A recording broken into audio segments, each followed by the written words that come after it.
ഒരു വീടിനെ സംബന്ധിച്ചിടത്തോളം 20 പോയിന്റുകൾ ഞാൻ പറയാം. അപ്പോൾ ഇതൊന്ന് ശ്രദ്ധിച്ചാലേ. ഒന്ന്, നമ്മൾ എങ്ങോട്ടാണ് വീടിൻ്റെ ദർശനം എന്നുള്ളത് കറക്റ്റ് അറിഞ്ഞിരിക്കണം. എന്ന് പറഞ്ഞാൽ എന്താണ്? ദിക്കാണോ വിധിക്കാണോ? വടക്കാണെങ്കിൽ വടക്ക് തന്നെയാണോ, അതോ വടക്ക് കിഴക്കോ വടക്ക് പടിഞ്ഞാറോട്ടോ കയറിയിട്ടുണ്ടോ? കറക്റ്റ് കോമ്പസിൽ അത് അറിയണം. അല്ലാതെ സൂര്യനെ നോക്കി നമ്മൾ ചെയ്തു കഴിഞ്ഞാൽ പല സമയത്തും നമുക്ക് തെറ്റും. ചെറിയ ചെറിയ വേരിയേഷൻസ് ചില മന്തുകളിലുണ്ടാവും. അടുത്തത് മുറ്റത്തിൻ്റെ കണക്ക്. നമ്മൾ വീട് വയ്ക്കുമ്പം ഓരോ ദിക്കിലും വരുന്ന മുറ്റം വളരെ പ്രാധാന്യമുള്ളതാണ്. അപ്പം അതിൽ ഏറ്റവും കുറച്ച് മുറ്റം തെക്ക്, അതിൽ കൂടുതൽ പടിഞ്ഞാറ്, അതിൽ കൂടുതൽ വടക്ക്, അതിൽ കൂടുതൽ കിഴക്ക്, ഈ ഒരു രീതിയിൽ മുറ്റം എടുക്കണം. അടുത്തത് ഗേറ്റ്. ഓരോ ദർശനത്തിനും ഗേറ്റിനായിട്ടുള്ള സ്ഥാനമുണ്ട്. തെക്ക് ദർശനമാണോ തെക്ക് കിഴക്ക് ഭാഗത്ത് ഗേറ്റ് വയ്ക്കൂ. കിഴക്ക് ദർശനമാണോ വടക്ക് കിഴക്ക് ഭാഗത്ത് ഗേറ്റ് വയ്ക്കൂ. വടക്ക് ദർശനമാണോ വടക്ക് കിഴക്ക് ഭാഗത്ത് ഗേറ്റ് വയ്ക്കൂ. പടിഞ്ഞാറ് ദർശനമാണോ വടക്ക് പടിഞ്ഞാറ് ഭാഗത്ത് ഗേറ്റ് വയ്ക്കൂ. അപ്പോൾ അങ്ങനെ ഒരു 4 സ്ഥലങ്ങളിലായിട്ട് നമുക്ക് ഗേറ്റ് ഏറ്റവും ഉത്തമമായിട്ടുള്ള, പിന്നെ അതിൽ ചെറിയ ചെറിയ രീതിയിലുള്ള വ്യത്യാസങ്ങളൊക്കെ ഉണ്ട്. അതൊക്കെ ഓരോ സൈറ്റും കണ്ടതിന് ശേഷം. അടുത്തത് കിണറിന് ഏറ്റവും നല്ല സ്ഥാനം വടക്ക് കിഴക്ക്. വടക്ക് കിഴക്ക് പറ്റുന്നില്ലെങ്കിൽ മാത്രം മറ്റൊരു ദിക്കായ വടക്കിലേക്ക് കിഴക്കിലേക്ക് ചിന്തിച്ചാൽ മതി. ഇത് രണ്ടിലായാലും ഉച്ചത്തിൽ വരണം. അടുത്തത് സെപ്റ്റിക് ടാങ്ക്. ഏതൊരു വീട്ടിൻ്റെയും വടക്ക് പടിഞ്ഞാറ് സമയത്ത്. ഇപ്പോൾ ചിലർ വിളിച്ചിരിക്കും, സാറേ എൻ്റെ വീടിൻ്റെ ദർശനം തെക്കാണ്, അപ്പോൾ അങ്ങനെയാണെങ്കിൽ എൻ്റെ സെപ്റ്റിക് ടാങ്ക് എവിടെ വരാം? അല്ലെങ്കിൽ വടക്കാണ് എൻ്റെ സെപ്റ്റിക് ടാങ്ക്. അങ്ങനെ ദർശനം അനുസരിച്ച് സെപ്റ്റിക് ടാങ്കിൻ്റെ സ്ഥാനം മാറില്ല. വടക്ക് പടിഞ്ഞാറാണ്, വടക്ക് പടിഞ്ഞാറിൻ്റെ വടക്കിൽ വരണം സെപ്റ്റിക് ടാങ്ക്. അടുത്തത് വേസ്റ്റ് വാട്ടറിൻ്റെ കുഴി. ഇതേ സെയിം സ്ഥലത്ത് തന്നെ വടക്ക് പടിഞ്ഞാറിൻ്റെ വടക്കിൽ നമുക്ക് വയ്ക്കാം. അടുത്തത് 7ാമത്തെ പോയിന്റ്, വീടിൻ്റെ ഷേപ്പ്. വീടിൻ്റെ ഷേപ്പ് എന്ന് പറഞ്ഞാൽ സ്ക്വയർ അല്ലെങ്കിൽ റെക്ടാങ്കിൾ ഷേപ്പ്. ഇതല്ലാതെ ഏത് ഷേപ്പ് വന്നാലും വാസ്തു തെറ്റി. അതല്ലാതെ നിങ്ങൾ എങ്ങനെ ചെയ്താലും വാസ്തു തെറ്റി. സ്ക്വയർ അല്ലെങ്കിൽ റെക്ടാങ്കിൾ. നിങ്ങളുടെ മൊബൈൽ ഏത് ഷേപ്പിലായിരിക്കുന്ന? റെക്ടാങ്കിൾ ഷേപ്പിലായിരിക്കും. ആ ഷേപ്പിൽ വേണമെങ്കിൽ വരാം. അതല്ലെങ്കിൽ സ്ക്വയർ ഷേപ്പിൽ വരിക. അതല്ലാതെ ഏത് ഷേപ്പായാലും വാസ്തുവിൽ ദോഷമുണ്ട്. അത് കഴിഞ്ഞിട്ട് ടോയ്ലറ്റ് ഏത് ഭാഗത്ത് വരാം? വടക്ക് പടിഞ്ഞാറ് ഭാഗത്ത് ടോയ്ലറ്റ് വയ്ക്കുന്നതാണ് ഏറ്റവും ഉത്തമമായിട്ട് വാസ്തുവിൽ പറയുന്നത്. സ്റ്റെയർ എവിടെ വരാം? സ്റ്റെയർ നമുക്ക് പടിഞ്ഞാറ് ഭാഗത്ത് സ്റ്റെയർ കൊടുക്കാം, അതല്ലെങ്കിൽ തെക്ക് വശത്ത് സ്റ്റെയർ കൊടുക്കാം. അപ്പോൾ ഒരു കാരണവശാലും കന്നിമൂലയിലോ ഈശാനമുള്ളോ സ്റ്റെയർ പാടില്ല. അടുത്തത് 10ാമത്തെ പോയിന്റ്, സൂത്രം നമുക്ക് വലിയ പ്രാധാന്യം കൊടുത്ത് നോക്കണം. ഒന്ന്, നമ്മുടെ വീട് കിഴക്കോട്ടാണ് ദർശനമെന്നുണ്ടെങ്കിൽ നമുക്ക് ഈ പറയപ്പെടുന്ന കണക്ക് കിഴക്കുന്ന് പടിഞ്ഞാറോട്ടുള്ള രീതിയിൽ ആ സൂത്രത്തിൽ എന്തെങ്കിലും തടസ്സമുണ്ടോ? അതല്ല തെക്കോ വടക്കോ ഉള്ള ദർശനമാണെങ്കിൽ ആ രീതിയിൽ എന്തെങ്കിലും തടസ്സമുണ്ടോ? അത് നമ്മളൊന്ന് നോക്കണം. അത് കഴിഞ്ഞിട്ടോ വാട്ടർ ടാങ്ക്. ഏതൊരു വീടിൻ്റെയും വാട്ടർ ടാങ്ക് ആ വീടിൻ്റെ തെക്ക് പടിഞ്ഞാറ് മൂലയിൽ കറക്റ്റ് കോർണർ വിട്ടിട്ട് വാട്ടർ ടാങ്ക് കൊടുക്കുന്നതാണ് ഏറ്റവും നല്ലത്. അതായത് തെക്ക് പടിഞ്ഞാറ് ഭാഗം വെയിറ്റ് കയറി ഉയർന്നു നിൽക്കണം. അടുത്തത് കാർ പോർച്ച് നമുക്ക് 2 ദിക്കുകൾ പറയുന്നുണ്ട്. 1ാം സ്ഥാനം വടക്ക് പടിഞ്ഞാറ് ഭാഗം. വീടുമായിട്ട് ബന്ധപ്പെടുത്താതെ ചെയ്യുന്നതാണ് ഏറ്റവും നല്ലത്. അതിൽ വടക്ക് പടിഞ്ഞാറ് കാർ പോർച്ച് ചെയ്യുമ്പോൾ കോടികൾ അതിനകത്ത് കയറാതെ നോക്കണം. അടുത്തത് തെക്ക് കിഴക്ക് ഭാഗം. അത് 2ാം സ്ഥാനം. അതിലും ഈ പറയുന്ന കണക്ക് കോടി കയറാതെ നോക്കണം. വീടുമായിട്ട് ബന്ധപ്പെടുത്തി ചെയ്യാൻ പാടില്ല. ഈ 2 സ്ഥലത്ത് ചെയ്യുമ്പോഴും നമ്മൾ വീടുമായിട്ട് ബന്ധപ്പെടുത്തി ചെയ്താൽ വടക്ക് പടിഞ്ഞാറ് ചെയ്താൽ വടക്ക് കിഴക്ക് പോകും, തെക്ക് കിഴക്ക് ചെയ്താലും വടക്ക് കിഴക്ക് പോകും. വടക്ക് കിഴക്ക് പോയാൽ ഈശാന കോണ് പോകും. ഈശാന കോണ് പോയാൽ വാസ്തുവിൻ്റെ ശിരസ് കട്ടാവും, വീടിൻ്റെ അഭിവൃദ്ധി നഷ്ടപ്പെടും. അടുത്തത് സ്റ്റൗ ഏതൊരു റൂമിൻ്റെ ആയാലും ആ റൂമിൻ്റെ തെക്ക് കിഴക്ക് ഭാഗത്ത് കിഴക്കോട്ട് നോക്കി നിന്ന് പാചകം ചെയ്യാം.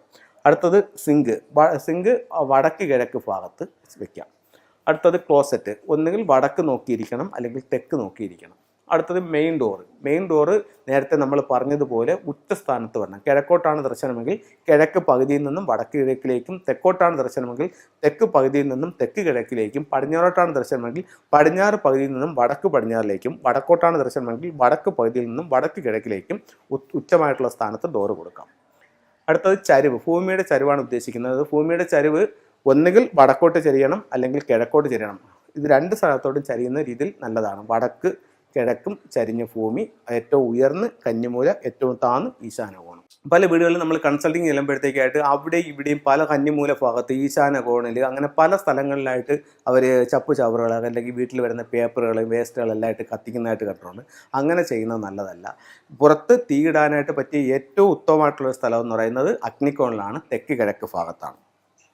അടുത്തത് ബെഡ് ഇടുമ്പോഴത്തേക്ക് പലരും പല രീതിയിൽ ചെയ്യുന്നുണ്ട്. ചില വീടുകളിൽ വടക്ക് തലവെച്ച് കിടക്കുന്നതായിട്ട് കാണുന്നുണ്ട്. അപ്പം നമ്മുടെ ഒട്ടും കിടക്കാണ്ടാത്ത സ്ഥലം എന്ന് പറയുന്നത് വടക്കോട്ട് തലവെച്ച് കിടക്കരുത്. വടക്ക് വശത്തു നിന്നൊരു കാന്തിക ഊർജ്ജം കടന്നു വരുന്നുണ്ട്. അത് നമ്മുടെ ശിരസിലേക്ക് കയറി കഴിഞ്ഞാൽ നമ്മുടെ ആയുസ് കുറയ്ക്കുമെന്ന് വാസ്തുവിൽ പറയുന്നുണ്ട്. അപ്പോൾ നമുക്ക് വാസ്തുപ്രകാരം കിടക്കാനായിട്ടുള്ളതെന്ന് പറഞ്ഞാൽ ഒന്നുകിൽ കിഴക്ക് തലവയ്ക്കുക അല്ലെങ്കിൽ തെക്ക് തലവയ്ക്കുക. ഫെങ്ഷുയിലേക്ക് പോകുമ്പോൾ പടിഞ്ഞാറ് തലവെക്കുന്നവരുണ്ട്. അത് അവരുടെ ഭാഗ്യദിക്കിൽ പടിഞ്ഞാറുണ്ടെന്നുണ്ടെങ്കിൽ പടിഞ്ഞാറ് തലവെച്ച് കിടക്കുന്നതുകൊണ്ട് യാതൊരു ദോഷവുമില്ല. ചിലർ ചോദിക്കും പടിഞ്ഞാറ് തലവെച്ച് കിടക്കാമെന്ന് ചോദിക്കും. ഉറപ്പായിട്ടും കിടക്കാം. കുവാ നമ്പർ 8, കുവാ നമ്പർ 7, കുവാ നമ്പർ 6, കുവാ നമ്പർ 2 ഇതൊക്കെ ഉള്ളവർക്ക് പടിഞ്ഞാറ് തലവെച്ച് കിടക്കുക ഏറ്റവും ഉത്തമമായിട്ടുള്ള ദിക്കാണ്. അവർക്ക് കിഴക്ക് ഉത്തമവുമല്ല. ഇപ്പം നമുക്ക് ഒരു ആഗ്രഹം സാധിക്കാനായിട്ട് നമുക്കൊരു ടൂൾ ഉപയോഗിക്കുന്നത് പറഞ്ഞാൽ മെറ്റൽ ടോട്ടോയ്സ് ആണ്. അപ്പോൾ ഇതിലത്തെ ഒരു ആമയെ വാങ്ങിക്കുക. ഇപ്പോൾ ചിലർ പറയും സാറേ ഒത്തിരി ആളുകൊണ്ട് വിചാരിക്കുന്നുണ്ട് എനിക്കിത്തിരി വസ്തു വാങ്ങിച്ചൊരു വീട് വെക്കണം, ഒരു കാരണവശാലും നടക്കുന്നില്ല സാറേ, എന്തെങ്കിലും ടൂളുണ്ടോ?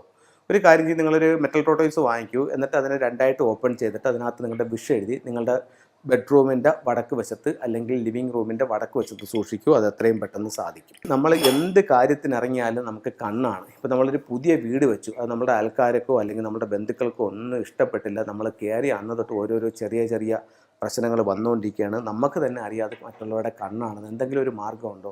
നിങ്ങളൊരു ടർക്കിഷ് ബ്ലൂ ഐ വാങ്ങിച്ച് നിങ്ങളുടെ മെയിൻ ഡോറിൻ്റെ സമീപത്ത് ഹാങ് ചെയ്യുക. നിങ്ങളുടെ വീട്ടിലേക്ക് ഒരാൾ നോക്കുമ്പോൾ ഫസ്റ്റ് ഇത് കാണുന്ന രീതിയിൽ ചെയ്യുക. ആ കണ്ണ് ദോഷം ഒഴിവാവാനായിട്ട് നല്ലൊരു ടൂളാണ്. സാറേ എൻ്റെ ബെഡ്റൂമിൻ്റെ കന്നിമൂല ഭാഗത്ത് ഒരല്പം താന്ന് കിടക്കുകയാണ്, അതിന് നമുക്ക് എന്തെങ്കിലും ഒരു റെമഡി ഉണ്ടോ? നിങ്ങൾ ഇത്തരത്തിലുള്ള ഒരു ക്രിസ്റ്റലിൻ്റെ ഒരു പിരമിഡ് വാങ്ങിച്ച് നിങ്ങളുടെ ബെഡ്റൂമിൻ്റെ കന്നിമൂല ഭാഗത്ത് വയ്ക്കുക. ആ ഒരു ദോഷം മാറാനായിട്ട് ഇത് നല്ലതാണ്. സാറേ ഞാനൊരു ചെറിയ ബിസിനസ് നടത്തുകയാണ്, ഞാൻ കൊണ്ട് നടത്തുള്ളൊരു കച്ചവടമാണ്. അപ്പോൾ എന്നിലേക്ക് പൈസ വരാനായിട്ട് എന്തെങ്കിലും മാർഗ്ഗമുണ്ടോ? അല്ലെങ്കിൽ എനിക്ക് ലോട്ടറി കച്ചവടമാണ്, എന്നിലേക്ക് പൈസ വരാനായിട്ട് എന്തെങ്കിലും മാർഗ്ഗമുണ്ടോ? നിങ്ങൾ ചെയ്യുന്ന ബിസിനസ് എന്ത് തന്നെ ആയിക്കോട്ടെ, നിങ്ങളിലേക്ക് സമ്പത്തിനെ ആകർഷിക്കാനായിട്ട് ഫെങ്ഷുയിൽ സിട്രിൻ്റെ സ്റ്റോൺസ് ഉപയോഗിക്കുന്നുണ്ട്. ഈ സ്റ്റോൺസ് നിങ്ങളുടെ കൈവശം സൂക്ഷിക്കുന്നത് നിങ്ങളിലേക്ക് വെൽത്ത് വരാനായിട്ട് നല്ലൊരു ടൂളായിട്ട് ഫെങ്ഷുയിൽ കണക്കാക്കുന്നുണ്ട്.